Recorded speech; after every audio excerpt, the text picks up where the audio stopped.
నమస్తే, welcome to KK news. నేను శ్రీదేవి. దేశంలో నేరాలు పెరుగుతున్నాయి. ఆ నేరాలకు క్షణికావేశం ఒక కారణం మాత్రమే. అంతకు మించి మత్తులో చేస్తున్నవే అధికం.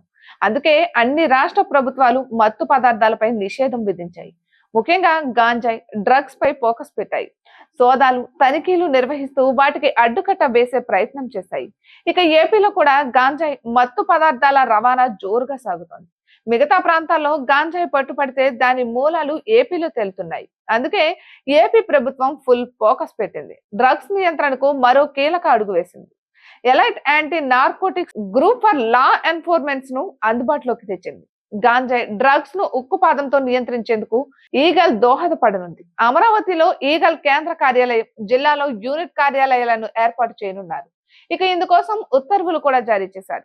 గతంలో వైసీపీ ప్రభుత్వం స్పెషల్ ఎన్ఫోర్స్మెంట్ బ్యూరోను ఏర్పాటు చేసింది. ఇప్పుడు కూటమి ప్రభుత్వం ఈగల్ ఏర్పాటు చేస్తోంది. అయితే గతంలో ఎన్ఫోర్స్మెంట్ బ్యూరోకు ప్రత్యేక నియామకాలు చేపట్టలేదు. ఎక్స్చేంజ్ శాఖలోనే కొంతమంది సిబ్బందిని సర్దుబాటు చేశారు. ఇప్పుడు ఈగల్ కోసం పనిచేసేందుకు సిబ్బందిని అలాగే సర్దుబాటు చేయనున్నారు.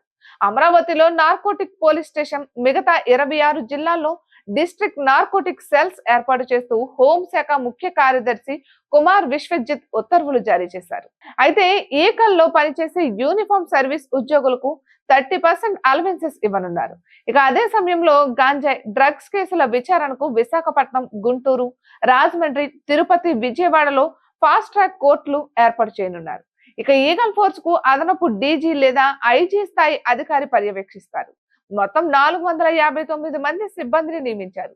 వీరిలో ఒక ఎస్పీతో పాటుగా అడిషనల్ ఎస్పీ, డిఎస్పీలు కూడా ఉన్నారు. ఇక అమరావతి కేంద్ర కార్యాలయంలో 24 గంటలు సేవలు అందించే కంట్రోల్ రూమ్స్, కాల్ సెంటర్స్ ఏర్పాటు చేయనున్నారు. ఇటువంటి మరెన్నో వీడియోస్ కోసం కేకే న్యూస్ తెలుగు ఛానల్ ని సబ్స్క్రైబ్ చేసుకోండి.